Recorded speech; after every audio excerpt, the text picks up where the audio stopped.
Hey guys, John B here with PhoneArena, and this is a quick hands-on look at the Moto E5 Plus and the E5 Play. While the Moto E5 Play appears to have a slightly tweaked design over last year's Moto E4 with its textured plastic body, it's the Moto E5 Plus that we're astounded by with its new premium-looking design.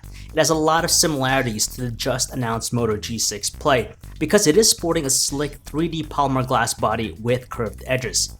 Now, between the two phones in the line, the E5 Plus is undeniably the looker with its glass construction, especially how light bounces beautifully off its surfaces. Between the two, it's the Moto E5 Plus that's sporting the larger display. It's a 6-inch Max Vision HD Plus IPS display, so that's a resolution of 1440 by 720 pixels. While in contrast, the Moto E5 Play is brandishing a 5.2-inch HD LCD display, which in today's market seems rather tame. Now, in looking at the two displays during our short time, our eyes are attracted more to the rich and potent colors put out by the Moto E5 Plus's display.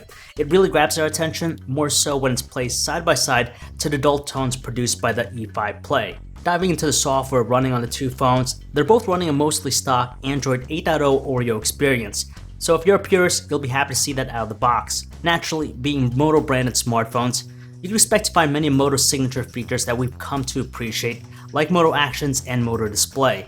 But honestly, there's nothing really out of the ordinary that we haven't seen before. By now, it's pretty evident that the Moto E5 Plus is the superior one between the two because it's powered by a Qualcomm Snapdragon 435 chip coupled with 3GB of RAM and 32GB of storage. On the other hand, the Moto E5 Play is powered by either a Qualcomm Snapdragon 425 or 427 chip, depending on the market, and that's coupled with 2GB of RAM and 16GB of internal storage. We can tell that there's a little bit of stutter with the Moto E5 Play's performance.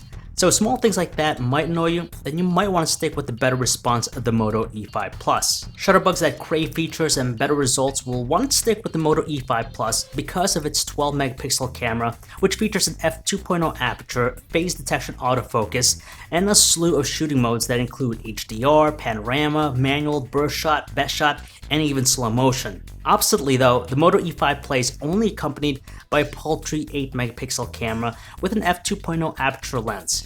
Even though there might be an advantage for the Moto E5 Plus, only time will tell if it'll indeed produce the sharper looking photos and videos.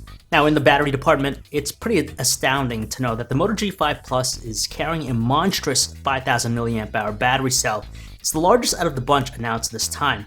This non-removable battery is no doubt impressive, because we have high expectations with its performance, especially when you factor in that it's not being tested by some high-res display. Pricing and availability about both smartphones are unknown at the moment, but given how they're positioned as entry-level models, we can only expect them to be priced less than the two new smartphones announced in the Moto G line. So we're guessing that they'll be under $150, with the Moto E5 Play coming in at the sub-$100 range.